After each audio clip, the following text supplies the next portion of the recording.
નમસ્કાર ગુજરાત, દેશ, દુનિયા અને આજના તાજા સમાચારની અંદર આપ સર્વ સાથી મિત્રોનું ફરી એક વખત હાર્દિક સ્વાગત છે. મિત્રો, દેશ અને દુનિયાના તાજા સમાચારની સાથે જ ગુજરાત રાજ્યના નવા જે સમાચારો સામે આવી રહ્યા છે એના અંગે આપણે ચર્ચા કરશું, એમના વિશે વાત કરશું. તો મિત્રો, આજનો આ વિડીયો અંત સુધી જોતા રહેજો અને જે પણ મિત્રો નવા છે અમારી આ યુટ્યુબ ચેનલ પર એમને ખાસ વિનંતી છે, ચેનલને સબસ્ક્રાઈબ ન કરી હોય તો અત્યારે સબસ્ક્રાઈબ કરી લેજો. ચેનલને સબસ્ક્રાઈબ કરવા માટે નીચે લાલ બટન આપેલું છે, એના ઉપર ક્લિક કરી દેજો, જેથી કરી તમને મિત્રો દેશ, દુનિયા અને આજના તાજા સમાચાર વિશે છે એ તાત્કાલિક સમાચાર મળી જાય. નમસ્કાર મિત્રો, ખેડૂતોને આપવામાં આવી છે મોટી ચેતવણી. આજના સૌથી મોટા ખેડૂત અંગેના સમાચાર. સહારા બેંક દ્વારા મોટી જાહેરાત કરવામાં આવી છે. રેશન કાર્ડ ધારકો માટે સારા સમાચાર આવ્યા છે. ગુજરાતમાં વરસાદનું જોર વધવાનું છે. સંસદમાં પહેલીવાર બોલ્યા છે ગેનીબેન ઠાકોર. મહારાષ્ટ્રમાં ખેડૂતોનું બાકી વીજ બિલ અંગે માફ થવા અંગેના સમાચાર. સરકાર જાહેર કરી છે ફ્રી ઇન્ટરનેટ સેવાઓ. આ યોજનામાં પૈસા તમારા ડબલ થઈ જશે. ટોલ સિસ્ટમ અંગે ગડકરીનો મોટો નિર્ણય. દક્ષિણ ગુજરાતમાં એલર્ટ. નવસારીની સ્થિતિ ખરાબ. ચાંદીપુરાને લઈને કોઈ સારવાર નથી મળી. બજેટમાં વૃદ્ધો માટે સારા સમાચાર. ખેડૂતો માટે મોટી જાહેરાત. ગુજરાતની રાજનીતિમાં નવા જૂનીના એંધાણ તેમજ ખેડૂતોને 3000 રૂપિયાનો હપ્તો ખાતામાં મળશે. તો આજના સમાચારની શરૂઆત કરીએ તો ખેડૂતોને મોટી ચેતવણી. જો તમે પણ ખેડૂત છો તો આ સમાચાર તમારા માટે ખૂબ જ જરૂરી છે. સરકાર તરફથી ખેડૂતોને સલાહ આપવામાં આવી છે કે તેઓ સોશિયલ મીડિયા પર વાયરલ થયેલા મેસેજથી સાવધાન રહે. જો ખેડૂત ભાઈઓ તે ફાઇલને ડાઉનલોડ કરી શકે તો તેઓ સ્કેમનો શિકાર થઈ શકશે. મિત્રો, સરકારે પીએમ કિસાન યોજનાનો લાભ લેતા ખેડૂતોને ચેતવણી આપી છે. સોશિયલ મીડિયા પર એક મેસેજ વાયરલ થઈ રહ્યો છે, જેમાં પીએમ કિસાન યોજના સાથે સંબંધિત એક એપ્લિકેશન છે એ ફાઇલ ડાઉનલોડ કરવા માટે અને ઇન્સ્ટોલ કરવા માટે કહેવામાં આવ્યું છે. સરકારે ખેડૂતોને આવા પ્રકારના નકલી મેસેજથી સાવધાન રહેવા પણ કહી દીધું છે. મિત્રો, સરકાર દ્વારા આ અંગે કોઈપણ પ્રકારના જે એપ્લિકેશન છે એ બહાર પાડવામાં નથી આવ્યું. મિત્રો, ત્યારબાદ આજના સૌથી મોટા ખેડૂત સમાચાર. આજે ઘઉંની મોટા પ્રમાણમાં આવક થઈ છે. યાર્ડમાં ઘઉંની 7000 ક્વિન્ટલ આવક થઈ છે. યાર્ડમાં ટુકડા ઘઉંના ની કિંમત છે એ 5800 ક્વિન્ટલ આવક થઈ હતી, જ્યારે લોકવન ઘઉંની 1200 ક્વિન્ટલ આવક થઈ હતી. યાર્ડમાં ટુકડા ઘઉંના 496 થી 559 રૂપિયા એક મણનો ભાવ બોલાયો હતો, જ્યારે લોકવન ઘઉંનો ભાવ પણ 480 થી 522 રૂપિયા એક મણનો બોલાયો હતો. આજે કપાસની 2600 ક્વિન્ટલની આવક પણ નોંધાઈ હતી. મિત્રો, એક મણ કપાસના ખેડૂતોને 1300 રૂપિયાથી 1561 રૂપિયા ભાવ પણ સારા મળી રહ્યા છે. ત્યારબાદ મિત્રો, સહારા બેંકે મોટી જાહેરાત કરી છે. બુધવારે ગૃહ અને સહકાર મંત્રી અમિત શાહે સંસદમાં જણાવ્યું હતું કે આ વર્ષે 16 જુલાઈ સુધી સહારા ગ્રુપના 4.2 લાખથી વધુ ઇન્વેસ્ટરને 362.91 કરોડ રૂપિયા પરત આપવામાં આવ્યા છે. પોર્ટર કહે છે, અમે હાલમાં 5 લાખ સુધીના ક્લેમ માટે ફરીથી અરજીઓ સ્વીકારી રહ્યા છીએ. કુલ 5 લાખથી વધુના ક્લેમ માટે અરજી કરવાની તારીખો પછીની જાહેર કરવામાં આવશે. આ ક્લેમો પર 45 કાર્યવાહી દિવસોમાં પ્રોસેસ કરવામાં આવશે. એટલે કે 45 દિવસમાં જો આ સહારા ગ્રુપનું જે ક્લેમ થઈ જશે, 5 લાખથી વધુના ક્લેમ હશે, તો એ જો સરકાર દ્વારા જાહેર કરવામાં આવશે તો સહારા બેંક માટેની છે એ સૌથી મોટી જાહેરાત તમારા માટેની આ છે. ત્યારબાદ મિત્રો, રેશન કાર્ડ ધારકો માટે સારા સમાચાર. જો તમે પણ પ્રધાનમંત્રી ગરીબ અન્નમૂલ્યન યોજના લાભાર્થી છો તો તમારા માટે સારા સમાચાર આવી ગયા છે, કારણ કે હવે રાશનની દુકાનો પર માત્ર ઘઉં, ચોખા, ચણા જ નહીં મળે. તેના બદલે આ દુકાને CSC તરીકે વિકસાવવાની દિશામાં પગલાં લેવામાં આવ્યા છે. જોકે શરૂઆતમાં આ સુવિધા ઉત્તર પ્રદેશના કેટલાક પસંદગીના જિલ્લાઓ છે એમાં શરૂ કરવામાં આવશે. સફળતા બાદ સમગ્ર રાજ્યમાં અને પછી દેશમાં મફત રાશનની દુકાનો પર ગ્રામજનોને અનેક પ્રકારની સુવિધાઓ પૂરી પાડવામાં આવશે, જેથી તેમને નાના કામો માટે શહેરમાં જવું નહીં પડે. સુવિધા શરૂ થયા બાદ ગ્રામજનો પણ દુકાનોમાંથી તમામ પ્રકારના દસ્તાવેજો મેળવી શકશે.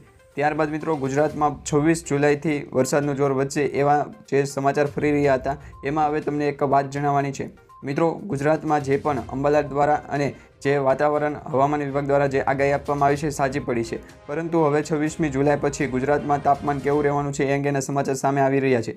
તો મિત્રો, એમાં ખાસ કરીને દક્ષિણ ગુજરાત, સૌરાષ્ટ્ર અને જે ઉત્તર ગુજરાતના ભાગો છે એ વિસ્તારોમાં છે એ આવનારા 1 ઓગસ્ટ બાદ વરસાદી સિસ્ટમ છે જોવા મળશે, પરંતુ 26 જુલાઈથી 30 જુલાઈ સુધી આ વિસ્તારોમાં વરસાદી સિસ્ટમ છે જોવા નથી મળવાની.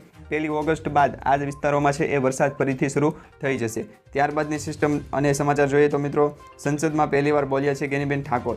આજે બનાસકાંઠાના સાંસદ ગેનીબેન ઠાકોરે સંસદમાં પહેલીવાર બોલ્યા છે, જેમાં તેઓએ ચાંદીપુરા વાયરસ વિશે સરકારને માહિતગાર કરી આ બીમારીને ગંભીરતાથી લઈ કડક પગલાં ભરવા અપીલ કરી હતી. તેમણે પોતાના ભાષણની શરૂઆત બનાસકાંઠાની તમામ જનતાઓનો આભાર માનીને કરી છે. પછી તેમણે કહ્યું છે કે મારા સંસદીય ક્ષેત્રમાં અને સમગ્ર ગુજરાતમાં ચાંદીપુરા નામનો વાયરસ ભયંકર રૂપ ધારણ કરી રહ્યો છે, જેના કુલ 84 કેસ નોંધાયા છે. ત્યારબાદ મિત્રો મહારાષ્ટ્રમાં ખેડૂતોનું બાકી વીજ બિલ છે એ માફ થશે કે નહીં? તો મિત્રો એ અંગેના સમાચાર મેળવીએ તો મહારાષ્ટ્રમાં વિધાનસભા ચૂંટણી પહેલાં શિંદે સરકારે સમાજના દરેક વર્ગને આકર્ષવાનો પ્રયાસ શરૂ કરી દીધો છે. સરકારે ખેડૂતો માટે મોટી જાહેરાત કરી. મહારાષ્ટ્રના 44 લાખ ખેડૂતોના વીજ બિલના લેણા માફ કરવામાં આવશે. મહારાષ્ટ્રના ડેપ્યુટી સીએમ અજિત પવારે પણ વિધાનસભામાં 2024-25ના બજેટ દરમિયાન આ અંગેની જાહેરાત કરી હતી. આ સાથે કપાસ અને સોયાબીન ઉગાડતા ખેડૂતોને પ્રતિ હેક્ટરે 5,000 રૂપિયાનું બોનસ પણ આપવામાં આવશે. ત્યારબાદ મિત્રો સરકાર જાહેરાત કરી છે ફ્રી ઇન્ટરનેટ સેવા. દેશમાં મૂળભૂત સુવિધાઓ સાથે ઇન્ટરનેટને જોડવા જઈ રહેલા ફ્રી ઇન્ટરનેટ બિલ પર વિચારણાને સરકારે મંજૂરી આપી દીધી છે. આ બિલમાં દેશના પછાત અને ગરીબ વર્ગના લોકોને મફત ઇન્ટરનેટ આપવાની યોજના બનાવવામાં આવી છે. તેનો ઉદ્દેશ એ છે કે દેશના ગરીબો ડિજિટલ ઇન્ડિયાથી દૂર ન રહે, જેમાં સરકાર દ્વારા કોઈ પણ ચાર્જ વિના ઇન્ટરનેટ મફત આપવામાં આવશે. ફ્રી ઇન્ટરનેટ બિલ ગયા વર્ષે ડિસેમ્બરમાં રાજ્યસભામાં રજૂ કરવામાં આવ્યું હતું. રાષ્ટ્રપતિએ ગૃહને આ બિલ પર વિચાર કરવાની પણ ભલામણ કરી છે અને આ બિલનું નામ છે એ રાઇટ ટુ ફ્રી ઇન્ટરનેટ છે એ આપવામાં આવ્યું છે. ત્યારબાદ મિત્રો આ યોજનામાં પૈસા તમારા ડબલ થશે. સરકારે નાણાકીય વર્ષ 2023-24ના ઓક્ટોબર-ડિસેમ્બર સમયગાળા માટે કિસાન વિકાસ પત્ર પર 7.5% વ્યાજની ગુજરાતી જાહેરાત કરી હતી. જો તમે કિસાન વિકાસ પત્રમાં 115 મહિના માટે રોકાણ કરો છો તો તમારા પૈસા બમણા થઈ જશે. કિસાન વિકાસ પત્ર યોજના પોસ્ટ ઓફિસની સ્કીમ હોવાને કારણે તેમાં પૈસા ડૂબી જવાનો કોઈ પણ ખતરો રહેતો નથી અને મેચ્યોરિટી સુધી પૈસા ડબલ થઈ જશે. વ્યાજ દરમાં પણ વધારા પહેલાં કિસાન વિકાસ પત્રમાં પૈસા 120 મહિનામાં બમણા થતા હતા, પરંતુ હવે વ્યાજ દર વધવાથી પૈસા બમણા કરવાનો સમયગાળો ઘટતો ગયો છે અને હવે 115 મહિનામાં પૈસા તમારા ડબલ થઈ જશે. ત્યારબાદ મિત્રો ટોલ સિસ્ટમ અંગે ગડકરીનો મોટો નિર્ણય. નીતિન ગડકરીએ એક મોટો નિર્ણય લેતા હાલની ટોલ સિસ્ટમ નાબૂદ કરી દીધી છે. તેમણે સેટેલાઇટ આધારિત ટોલ વસૂલવાની જાહેરાત કરી છે. ગડકરીએ કહ્યું છે કે આ સિસ્ટમ લાગુ કરવા પાછળનો ઉદ્દેશ ટોલ વસૂલાત વધારવાનો અને ટોલ પ્લાઝા પર ભીડ ઘટાડવાનો છે. આ પહેલાં ગડકરીએ કહ્યું હતું કે હવે સેટેલાઇટ આધારિત ટોલ કલેક્શન થશે. તમે જેટલી મુસાફરી કરશો તેટલા પૈસા તમારે કપાશે, પણ ક્યારથી અમલ થશે એ અંગે હજી કોઈ પણ સ્પષ્ટતા થઈ નથી. મિત્રો આ નિર્ણય લેવામાં આવ્યો છે, પરંતુ ક્યારથી અમલમાં મૂકવામાં આવશે અને આનું જે છે એ કામકાજ ક્યારથી શરૂ થશે એ અંગે હજુ સુધી કોઈ પણ ઓફિશિયલી અપડેટ નથી મળી. ત્યારબાદ મિત્રો દક્ષિણ ગુજરાતમાં એલર્ટ. નવસારીની સ્થિતિ ખરાબ થઈ છે. મિત્રો આજે પણ સુરત, નવસારી સહિત દક્ષિણ ગુજરાતમાં વરસાદને લઈને જે એલર્ટો જાહેર કરવામાં આવ્યા છે એમાં 28 જુલાઈ માટે વરસાદની આગાહી આપવામાં નહોતી આવી, પરંતુ 28 જુલાઈ બાદ 30 જુલાઈ અને 1 ઓગસ્ટ સુધીમાં ગુજરાત રાજ્યના આ વિસ્તારોમાં ફરી વરસાદનું જોર છે એ વધવાનું છે, જે બંગાળની ખાડીમાં અને અરબી સમુદ્રમાં સિસ્ટમો અપડેટ થઈ રહી છે. આ સિસ્ટમોને લીધે પણ ગુજરાત રાજ્ય તરફ ચોમાસું છે એ ફરી ગતિમાં આવશે એવી પણ અત્યારે છે એ અપડેટ મળી રહી છે, સમાચાર મળી રહ્યા છે. તો મિત્રો ત્યારબાદના સમાચાર વિશે વાત કરીએ તો ચાંદીપુરા અંગે કોઈ પણ સારવાર નથી. ચાંદીપુરા વાયરસનો ત્રાસ ગુજરાતમાં વધી રહ્યો છે, ત્યારે ગુજરાતના ઇતિહાસમાં પહેલીવાર ચાંદીપુરાથી 43 મોત નોંધાયા છે. હજુ આના 54 દર્દી સારવાર હેઠળ છે. આ ચાંદીપુરા હિંમતનગરથી શરૂ થયો હતો, જે હવે અમદાવાદ, રાજકોટ, વડોદરા, સુરત સુધી પહોંચી ચૂક્યો છે. નોંધનીય એ છે કે મિત્રો ચાંદીપુરા વાયરસનો ચેપ બાળકોને જ લાગે છે. તેનો ચેપ માટીની જે માખી આવે છે એ માખીના કરડવાથી થાય છે. ડૉક્ટરના મતે આ વાયરસની કોઈ પણ ચોક્કસ સારવાર નથી. જીવનના મહત્ત્વના તબક્કા ખેડૂતોને દર મહિને ₹3,000 મળવાનું શરૂ થાય છે.